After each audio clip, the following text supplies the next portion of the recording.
Hello प्यारे बच्चों, good morning. कैसे हैं आप? आई होप आप लोगों को क्लासेस बहुत अच्छी लग रही होंगी और कोई भी चीज़ समझने में प्रॉब्लम नहीं हो रहा होगा, क्योंकि जो अकबर का साम्राज्य है या उनका जो शासनकाल है काफ़ी लंबा है।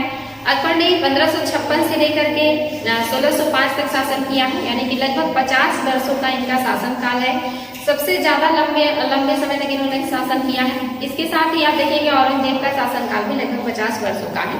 तो इस 50 वर्षों में इन्होंने बहुत सारे युद्ध लड़े हैं, उत्तर भारत में भी और दक्षिण भारत में भी।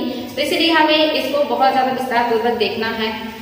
और चूंकि इनका एक बहुत ही लंबा पीरियड है शासन का, तो इन्होंने बहुत सारे ऐसे वर्क किए हैं जिसे पढ़ने में हमें थोड़ा समय लग रहा है। यानी कि आज का क्लास होगा, इसके बाद जो है 1-2 क्लास और होंगे और फिर आपका जो अकबर का साम्राज्य है या जो अकबर का टाइम पीरियड है ये खत्म हो जाएगा और फिर हम इसके आगे का इतिहास पढ़ेंगे। तो चलिए बच्चों, शुरुआत करते हैं आज के क्लास की। और आज आपका पहला हेडिंग है, जब इन्होंने साम्राज्य विस्तार करना शुरू किया था तो साम्राज्य विस्तार के क्रम में सबसे पहला आक्रमण अकबर का कहाँ हुआ है? तो सबसे पहला आक्रमण इन्होंने मालवा पर किया था।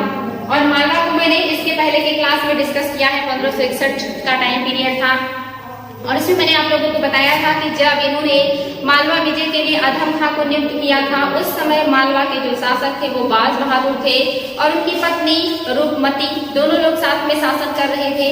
और दोनों लोग जो है नृत्य और संगीत के बहुत ज्यादा प्रेमी थे और ज्यादातर जो समय है वो अपना नृत्य और संगीत में ही व्यतीत किया करते थे। चूंकि जो अकबर है इन्होंने जो है ग्वालियर के आसपास का जो एरिया है वो जीत लिया है और इसलिए अब इन्हें अपना साम्राज्य विस्तार करना है आगे गुजरात और दक्षिण के क्षेत्र में। और इसके लिए इन्हें मालवा का विजय करना जरूरी है, क्योंकि जो मालवा है अब इनके साम्राज्य की सीमा से टकराने लगा है। इसलिए अकबर ने अधम खां को नियुक्त किया मालवा विजय के लिए और अधम खां ने बाज बहादुर को हरा दिया था और वहां की संपत्ति को अपने अधिकार में ले लिया था। और उस संपत्ति को उन्होंने अकबर के पास नहीं भेजा था, जिसकी वजह से जो अकबर हैं थोड़े नाराज हुए और उन्होंने वहां जाकर के संपत्ति को अपने संरक्षण में लिया और अधम खां को पदस्थ कर दिया था। उनकी जगह पर उन्होंने जो मुल्ला पीर मोहम्मद को वहां का प्रशासक नियुक्त किया था। लेकिन उनके शासनकाल से भी जो जनता थी वो संतुष्ट नहीं थी और जो बाज बहादुर थे वो जगह जगह मदद मांगते फिर रहे थे और उन्हें जैसे ही मदद मिला उन्होंने फिर से मालवा पर आक्रमण कर दिया। और जो पीर मोहम्मद है ये युद्ध किए, लेकिन युद्ध में हार गए बाज बहादुर से। और जब ये भाग रहे थे तो नर्मदा नदी में गिर जाते हैं और जो पीर मोहम्मद है इनकी मृत्यु हो जाती है और मालवा पर जो है बाज बहादुर का अधिकार हो जाता है। और आगे चल करके जो है अकबर फिर से मालवा अभियान करते हैं और बाज बहादुर को फिर से हरा देते हैं और वहां पर जो है उज्बेक सरदार को नियुक्त कर देते हैं। और ये सारी चीजें मैंने आपको पीछे की क्लास में बताई थी कि किस तरह जो उज्बेक सरदार है वो भी बहुत सारा जो धन संपत्ति है वो इकट्ठा कर लेता है और बहुत सारे सैनिकों को नियुक्त कर देता है। और इसने भी अकबर के खिलाफ विद्रोह करके अपने आप को स्वतंत्र शासक घोषित कर लिया, क्योंकि इनके पास संपत्ति बहुत ज्यादा आ गई थी और इन्होंने बहुत सारे सैनिकों को अपने अंडर में नियुक्त भी कर लिया था। इसके बाद जो अकबर है इन्हें अपने ही सूबेदार जो उज्बेक है इनके खिलाफ एक्शन लेना पड़ता है और इन्होंने मालवा पर आक्रमण किया और जो उज्बेक है वो भाग करके गुजरात के शासक की शरण में चले गए थे और मालवा पर जो है अकबर ने आगे जो है अधिकार करके रखा। लेकिन जो बाज बहादुर है ये जगह जगह मदद के नाम पर घूमते रहते हैं, लेकिन इन्हें किसी की मदद नहीं मिलती तो ये अकबर की अधीनता स्वीकार कर लेते हैं और जो अकबर है बाज बहादुर को मालवा वापस दे देते हैं और जो मालवा है अब मुगल साम्राज्य के अधीन है, क्योंकि उन्होंने अधीनता स्वीकार कर ली थी बाज बहादुर ने। इसलिए अब जो मालवा है वो मुगल साम्राज्य के अंदर माना जाएगा, लेकिन वहां का जो शासन है वो बाज बहादुर को दे दिया अकबर ने। तो इस तरह से मालवा अभियान किया अकबर ने। 2-3 जो है अभियान के बाद जो मालवा है वो पूरी तरह से अकबर के नियंत्रण में आ गया है।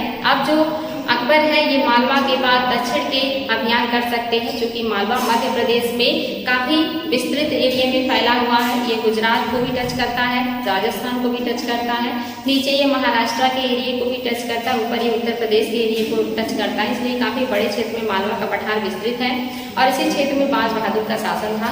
जब इतना बड़ा क्षेत्र अकबर को प्राप्त हो जाता है तो अकबर के लिए आसान हो जाता है दक्षिण का अभियान और गुजरात अभियान करना। तो यहाँ से जो है अकबर को मालवा प्राप्त हो गया है।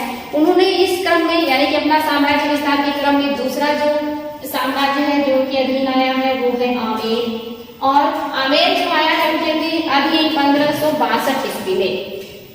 आमेर एक ऐसा साम्राज्य है या ऐसा प्रदेश है जिसके लिए अकबर को कोई अभियान नहीं करना पड़ा, कोई युद्ध नहीं करना पड़ा, क्योंकि जो आमेर के राजा है बिहारी मल या भारमल, इन्होंने स्वेच्छा से ही अकबर की स्वाधीनता स्वीकार कर ली थी। और उसके पीछे रीजन था, इनका जो भतीजा था जिसका नाम शाह शुजा था, शाह शुजा जो है सरफुद्दीन, जो कि एक मुगल सूबेदार है या सरदार है, सरफुद्दीन की मदद से अपने जो है चाचा के या जो बड़े पापा है उनकी जागीर आमेर को प्राप्त करना चाहता है।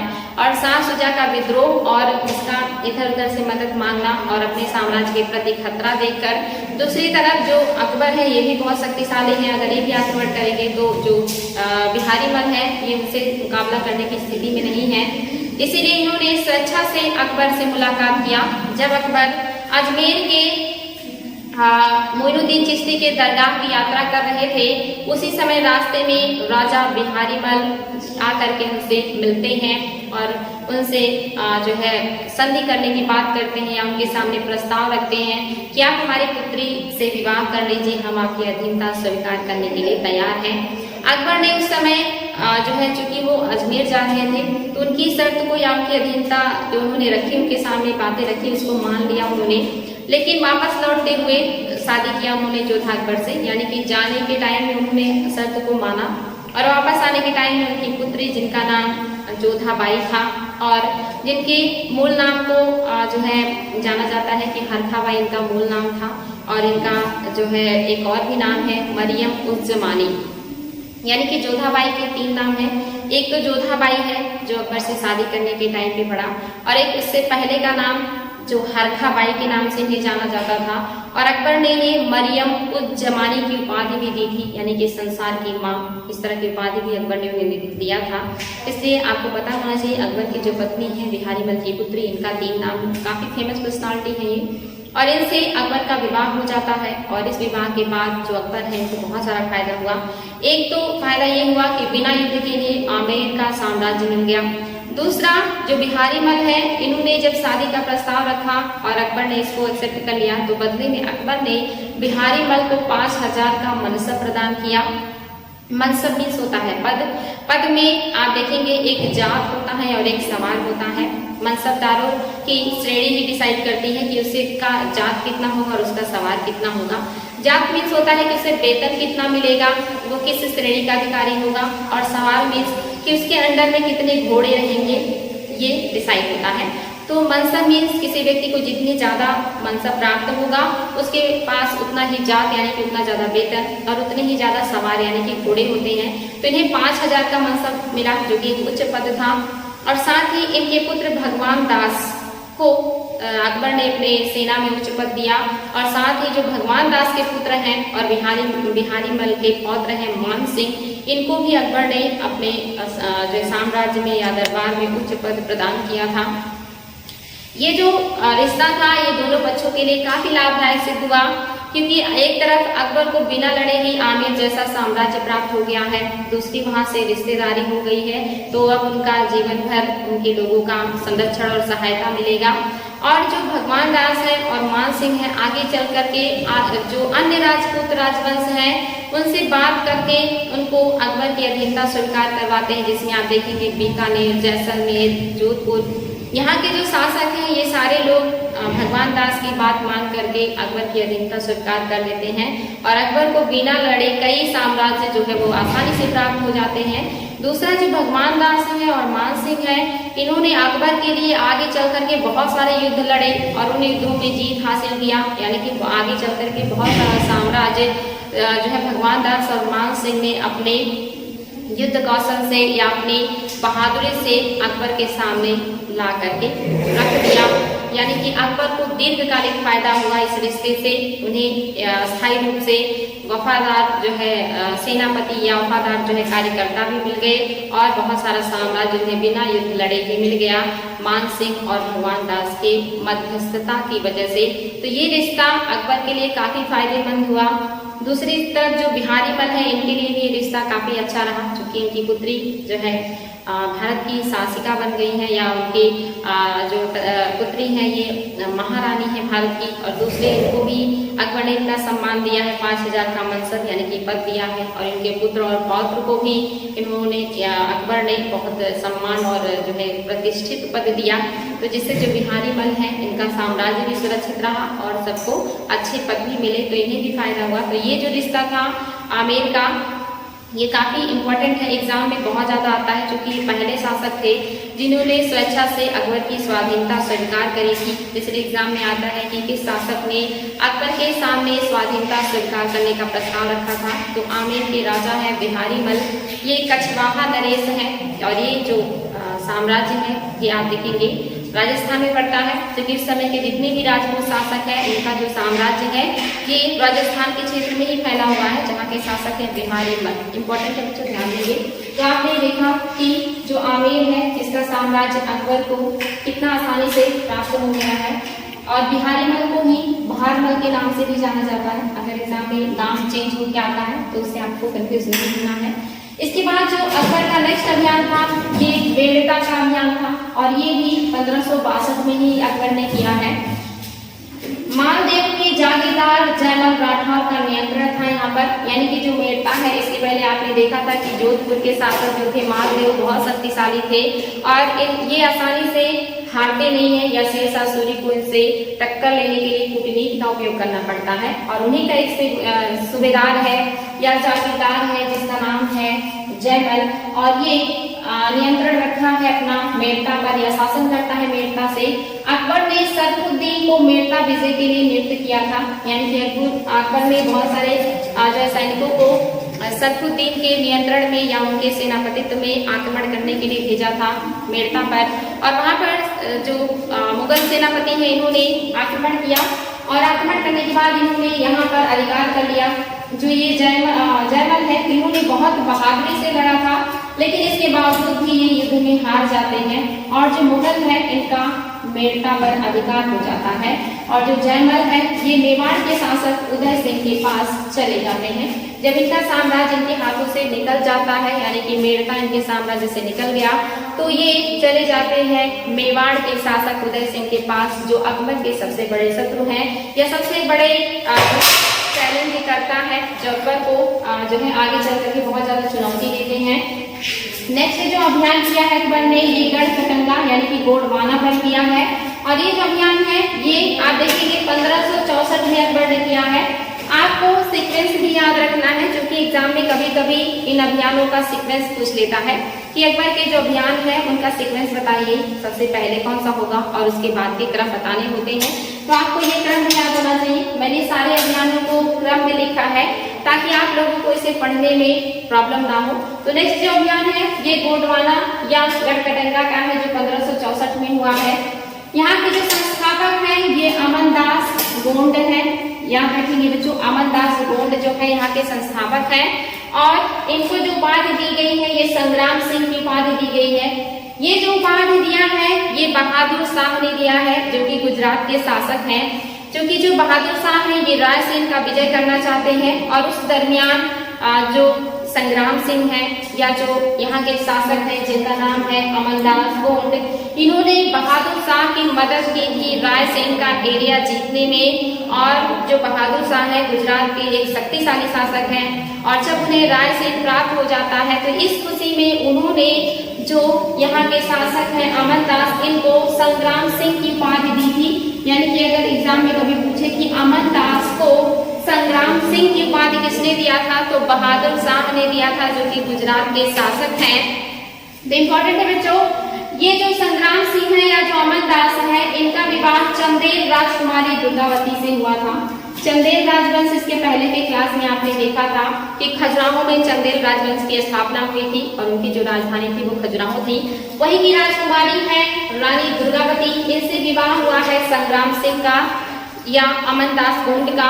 लेकिन ये ज्यादा दिनों तक जीवित नहीं रहे, इनका एक अल्प वयस्क पुत्र था। और जो रानी दुर्गावती है एक विधवा रानी है, यानी कि अपने पुत्र के संरक्षिका के रूप में शासन कर रही है। अकबर के शासनकाल में ये गोंडवाना लैंड की महारानी है या राजमाता है, जिनका एक पुत्र है जो अभी अल्पवयस्क है, जिनका नाम वीर नारायण है। और वीर नारायण की संरक्षिका के रूप में रानी दुर्गावती शासन कर रही थी उस समय गोंडवाना में। और उस समय जो अकबर है वो मुगल सेना को भेजते हैं यहाँ पर अधिकार करने के लिए, गढ़कटंगा पर अधिकार करने के लिए भेजते हैं। और जो मुगल सेना का नेतृत्व कर रहे थे ये आसफ खां थे। आसफ खां के नेतृत्व में ही जो मुगल सेना है ये गढ़कटंगा पर आक्रमण करता है।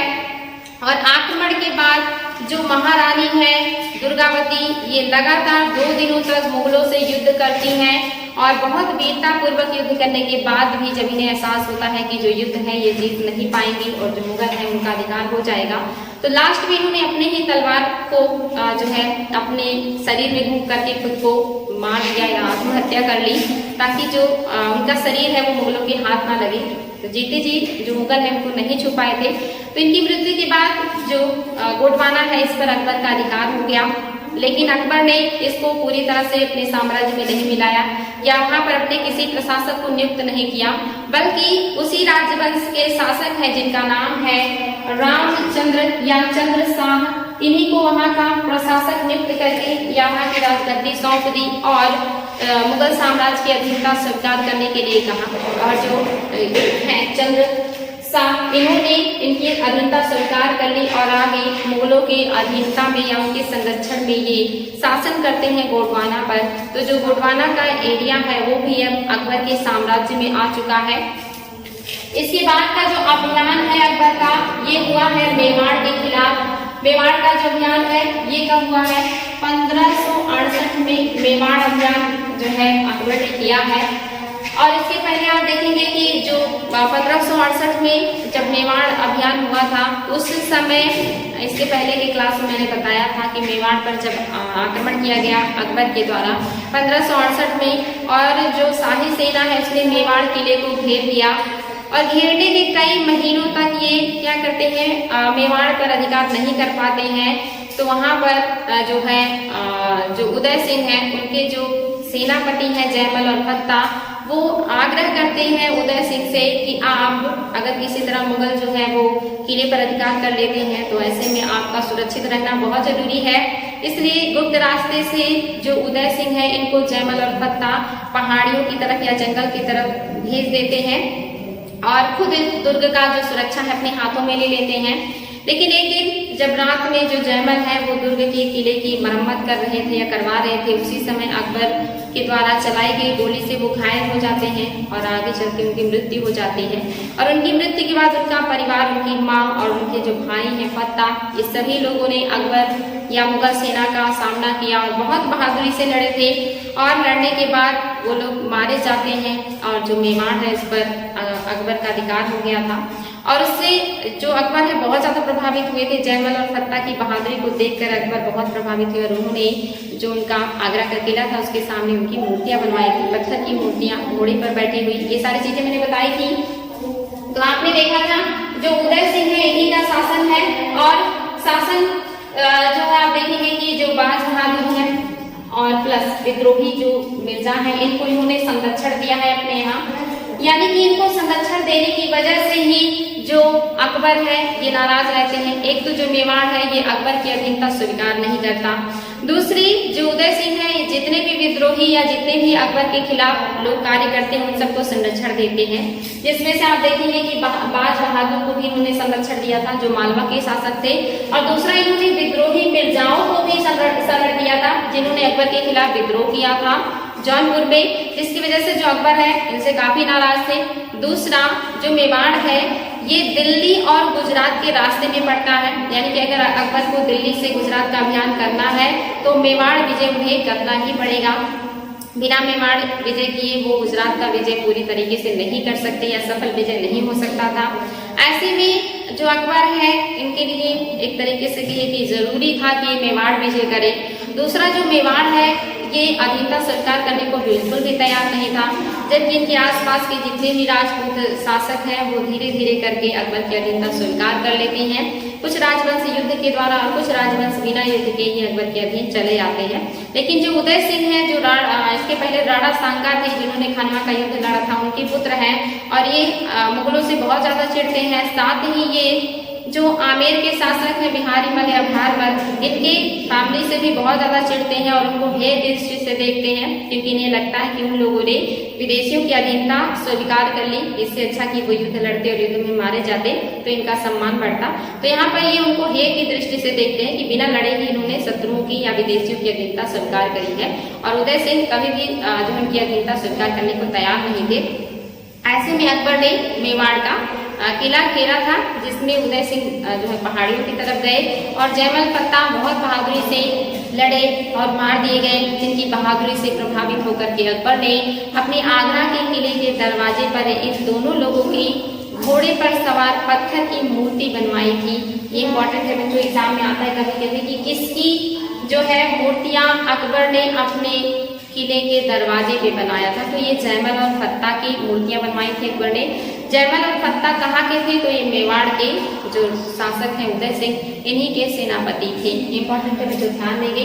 इसके बाद जो उदय सिंह है वो तो मेवाड़ की पहाड़ियों में चले जाते हैं, मुगलों ने किले पर अधिकार कर लिया।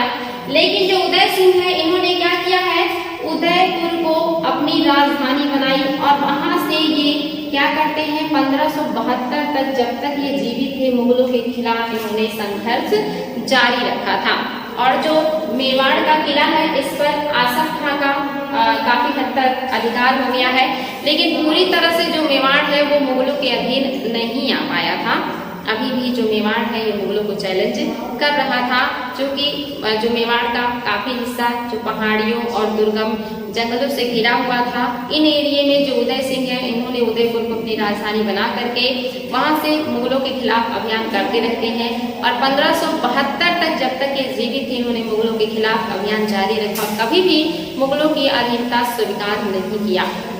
जो मेवाड़ है यहाँ के जो पीढ़ी दर पीढ़ी शासक है इन्होंने कभी मुगलों की अधीनता स्वीकार नहीं करी, जिसमें आपने देखा था राणा सांगा जिन्होंने बाबर से युद्ध किया। दूसरे जो है आप देखेंगे उदय सिंह है, इन्होंने अकबर को चैलेंज किया। इनकी मृत्यु के बाद इनके पुत्र महाराणा प्रताप शासक बनेंगे और इन्होंने भी अकबर को चैलेंज किया। और इसके बाद महाराणा प्रताप के पुत्र जो है अमर सिंह होंगे, इन्होंने भी अकबर की अधीनता स्वीकार नहीं की। और अकबर की मृत्यु के बाद जहांगीर ने भी बहुत प्रयास किया कि जो मेवाड़ है उसमें विजय कर लिया जाए, उनको भी अमर सिंह ने बहुत ज्यादा चुनौती दी थी। तो एक ऐसा राजवंश है जिसे पीढ़ी दर पीढ़ी लगभग 4-5 पुस्तों तक जो शासक हैं इन्होंने मुगलों की अधीनता स्वीकार नहीं किया। यहाँ तक कि आगे चल के आप देखेंगे कि ये औरंगजेब के शासनकाल तक चलता रहता है कि यहाँ के लोगों ने जो है मुगलों की अधीनता स्वीकार नहीं की। यहाँ के लोगों के अंदर इतनी ज्यादा स्वाधीनता की भावना भरी हुई थी कि इन्हें विदेशी या मुगलों की जो स्वाधीनता थी वो कतई स्वीकार नहीं थी। राणा प्रताप के साथ कितनी ज्यादा प्रॉब्लम हुई, लेकिन उन्होंने भी मुगलों की अधीनता स्वीकार नहीं की। और एक विचित्र बात है और एक तरीके से समझने योग्य बात है कि मेवाड़ के किसी भी शासक को जो मुगल है ये जो है मतलब इनकी हत्या नहीं कर पाए या मार नहीं पाए। खास करके आप देखेंगे जो शुरुआत के महत्वपूर्ण शासक हैं जिसमें राणा सांगा है, उदय सिंह है, महाराणा प्रताप है, अमर सिंह है। इसके आगे आप देखेंगे और भी शासक हैं, इनमें से किसी को भी जो मुगल हैं वो मार नहीं पाए या उनकी हत्या नहीं कर पाए। ये लोग आजीवन संघर्ष करते रहे और खुद ही घायल होकर के या बीमार होकर के ही इनकी मृत्यु हुई है। तो अपने आप में जो है काफी देखने या सोचने योग्य बातें हैं। तो इस तरह से जो मेवाड़ है वो पूरी तरह से अकबर के अधीन नहीं आया है, संघर्ष जारी है। यहाँ से आगे है बच्चों कालिंजर विजय। और कालिंजर जो विजय है ये अकबर ने कब किया है 1569 में इन्होंने कालिंजर पर आक्रमण किया। और जो रीवा के राजा है रामचंद्र देव का अधिकार था उस समय कालिंजर पर। और 1569 ईस्वी में अकबर ने मजनू जो है मजनू खां और काकसां के नेतृत्व में सेना भेजी। रामचंद्र ने सारी सेना का प्रतिरोध करने का निश्चय किया, किंतु आगे उन्हें आत्मसमर्पण करना पड़ा। यानी कि रीवा के शासक है रामचंद्र देव जो अकबर की अधीनता स्वीकार करने को तैयार नहीं है। यहाँ पर जो अकबर ने भेजा है मुगल प्रशासक काकसां है और मजनू खां है, इन्होंने आक्रमण किया कालिंजर पर। और जो यहाँ के शासक है रामचंद्र ये सामना करते हैं मुगल सेना का, शाही सेना का इन्होंने सामना किया। लेकिन जब इन्हें लगा कि अब नहीं जीत पाएंगे तो एट लास्ट इन्होंने क्या किया है आत्मसमर्पण कर दिया शाही सेना या मुगल सेना के सामने। और आत्मसमर्पण करने के बाद इनके साथ आप देखेंगे कि अकबर ने अच्छा व्यवहार किया और इन्हें इलाहाबाद के पास का जो जागीर है वो दे दिया, जहां पर ये आगे अपना जीवन व्यतीत करते हैं। और जो कालिंजर है ये मुगलों के अधीन आ जाता है, क्योंकि जो कालिंजर का किला है बहुत फेमस है। शुरू से आप देखेंगे कालिंजर विजय के लिए सभी लोग परेशान रहते हैं। एग्जाम में क्वेश्चन है कि कालिंजर वर्तमान में यूपी के किस जिले में है, तो यूपी के बांदा जिले में कालिंजर है, जिसका अभियान करते हुए आपने देखा था शेर शाह सूरी की भी मृत्यु हुई थी। तो काफी मजबूत और अभेद्य किला था कालिंजर, जिसका अभियान अकबर कर लेते हैं या जिस पर अधिकार अकबर का हो जाता है। और यहाँ के शासक को इलाहाबाद के पास की जागीरें